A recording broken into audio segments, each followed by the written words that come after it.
For those of you I haven't met, my name is Kenny Van Zandt, and thank you for coming. I really appreciate it. I guess am I supposed to stand up here too? I don't know what the program is. No, I'm not doing that. I'm going to stand right here.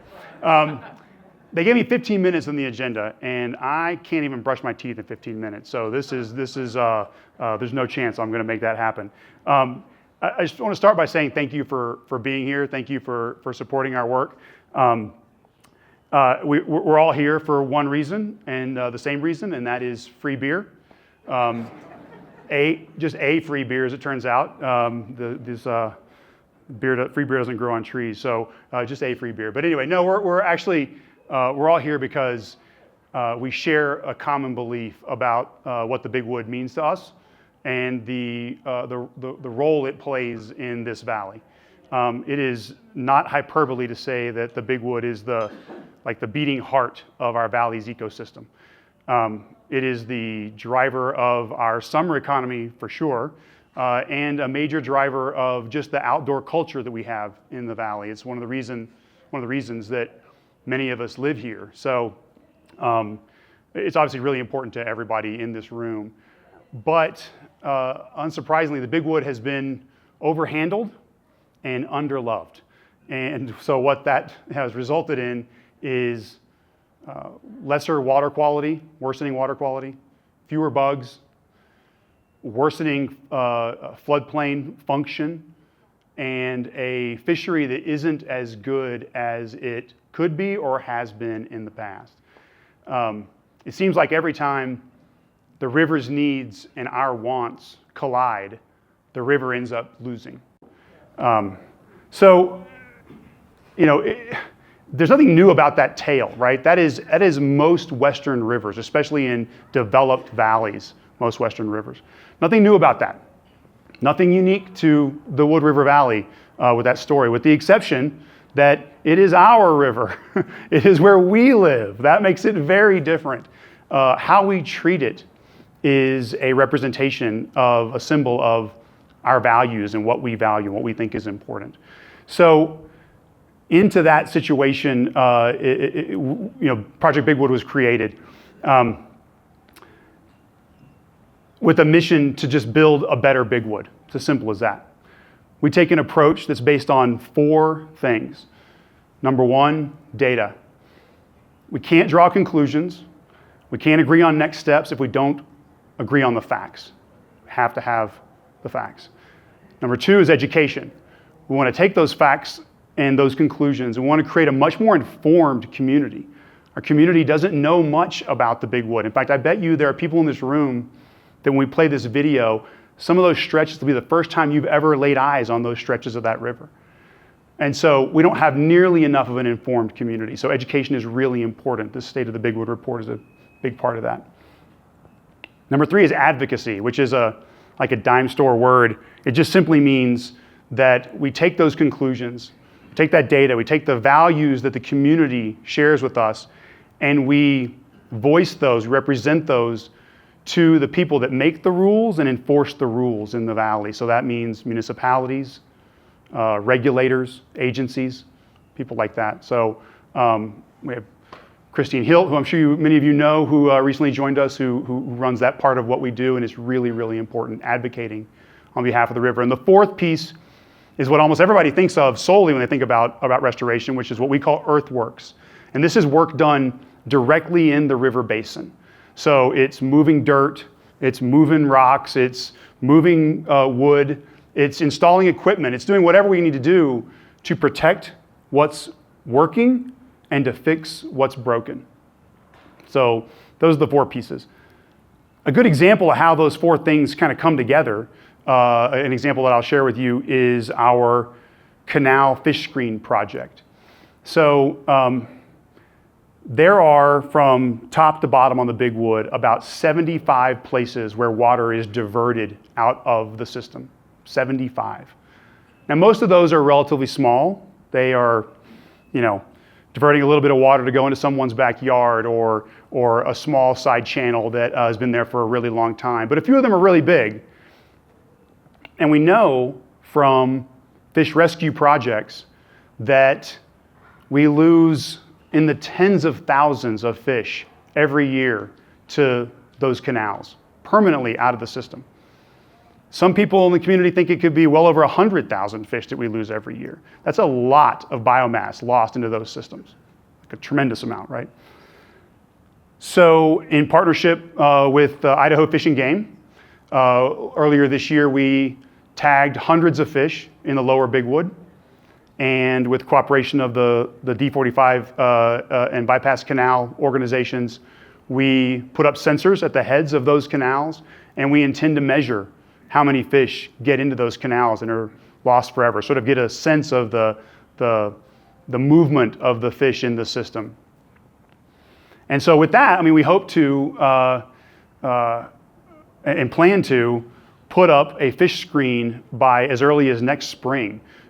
We've looked at a lot of different types of fish screens. Turns out there's electromagnetic fish screens we think can be really great solutions here that scale all the way down to some of the other diversions that would be way too small to put in any kind of physical infrastructure around. So, these electromagnetic fish screens would maybe serve to reduce significantly, if not eliminate, fish loss into those canals.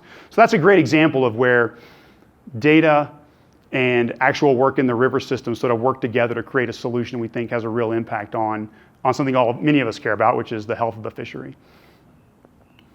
And I hope a lot of that data makes it into 2026's version of the State of the Big Wood. So that brings me to sort of the reason we actually are all here tonight, which is the State of the Big Wood. What in the world is the State of the Big Wood?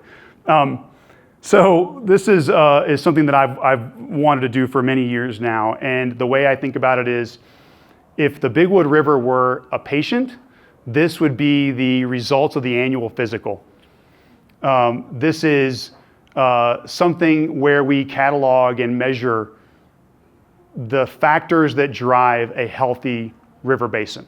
Everything from water quality, macroinvertebrate quality, fish surveys, other environmental stressors on the system, and we produce and share with the community all the information that we have about those things. So you can see, are we getting better, are we getting worse? This is our baseline, this is year one, so we can't draw too many trends yet, but as we do this year over year, we'll start to develop real trends and real longitudinal data sets that will help us make better decisions and focus our effort. Truly focus our effort. We could not do this without partners, by the way. So I want to thank the teams that have helped us produce this. And so that includes Idaho Fish and Game, the Wood River Land Trust, the Salmon Fly Project, Ecosystem Sciences, and Science on the Fly. So awesome that I remember all 5 of those. So without their support, their data, their work, literally in the river in many cases, we could not have pulled all this together and produced this for the community to share. Now, I'm not going to spoil the read for everybody. When you leave here, we hope you take a version, take a copy home, and you read it. And really what I hope is that as we produce these year after year after year, that you're keeping these. I have this picture, and this may only exist ever in my own home, but it's just years, every year's worth of State of the Big Wood report, so that I can go back and see what amazing progress we've made over a decade or 2 decades of this work. So anyway, do that. That'd make me feel good. So I mentioned the partners so I mentioned all the 5 partners. I can't believe I got them all right, but I mentioned all of them. We're going to do this every year, and an example. Again, I won't spoil the read for you, but an example of so there are a few things that were notable in this year's report that I thought warranted sharing. So the first has to do with the period of time we're in right now, which is that runoff. If you go back and look, say 50 years ago, as a good example, runoff is a month earlier than it was 50 years ago. And what I mean by that is it starts about a month sooner, it peaks a month sooner, and it ends a month sooner. It's literally the same shape as it was 50 years ago. It is lower in amplitude. We have less water in the system, and I think everybody knows that. But nothing else about it is different. It's the shape of the periods of the runoff is exactly the same. It's just slid forward a month. 50 years ago, if you said, what date would the Big Wood finally get down to 500 CFS? The answer would have been right around August 1st. And today, that date is much closer to July 1st than it is to August 1st. So that has massive impacts on the biodiversity, on the fish, on water temps, on how we use the water, when we use the water. It has just massive impact. So that is was a bit of a shocking finding, but is true. Another one is about the health of our tributaries. In particular, I'll single out Trail Creek as an example. Trail Creek is a really important tributary to the Big Wood. And in general, in these rivers, if you talk to other folks doing things like what we do, they will say that the main stem ends up bearing the brunt of the impact of development, and that tributaries, often more remote locations, are unimpacted.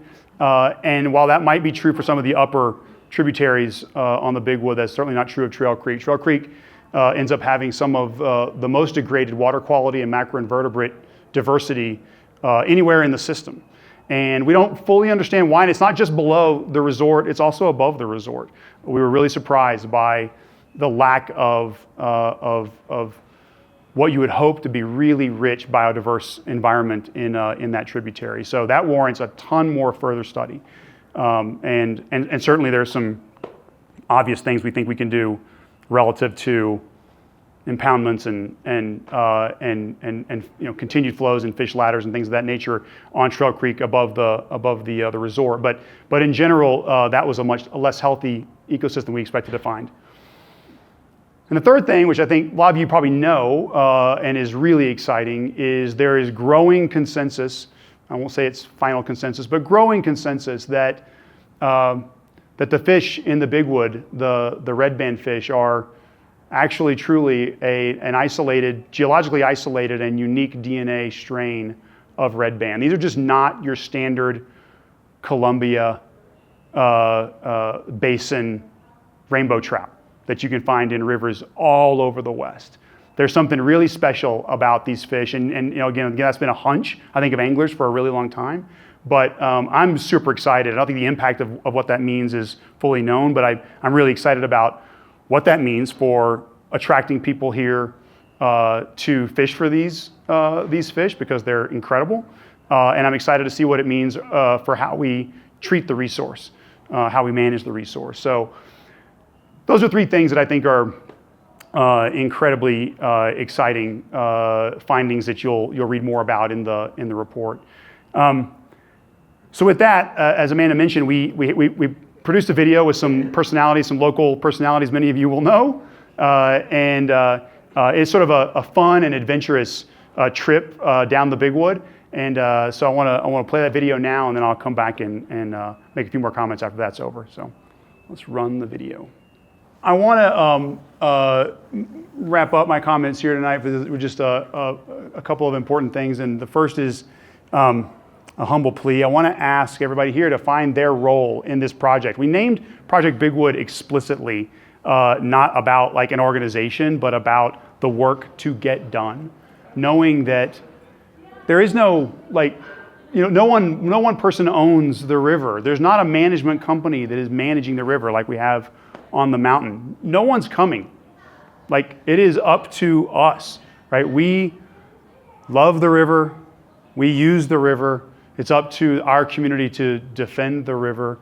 And so I hope everybody here, you wouldn't be here if you didn't have a real care in your heart about the health of this ecosystem. So I hope you find a way to support. If you're already a supporter of Project Big Wood, I want to say thank you, thank you, thank you.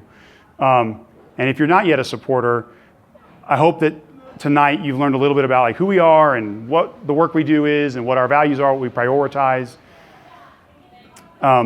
We are very lucky that an existing supporter has committed to funding 100% of the staff and infrastructure and operating costs of this organization.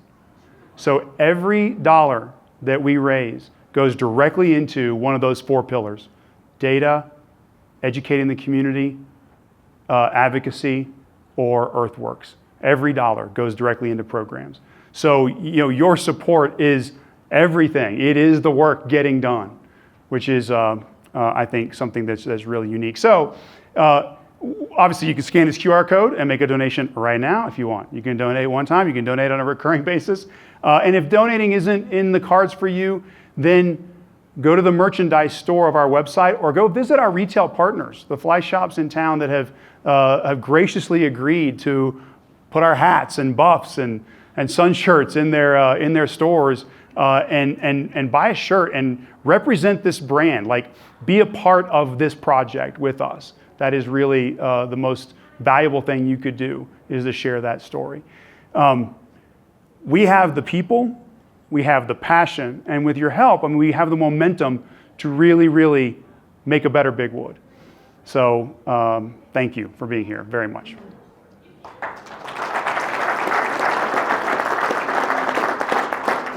We're going to, as you said, there are copies of the State of the Big Wood that I hope you take and read.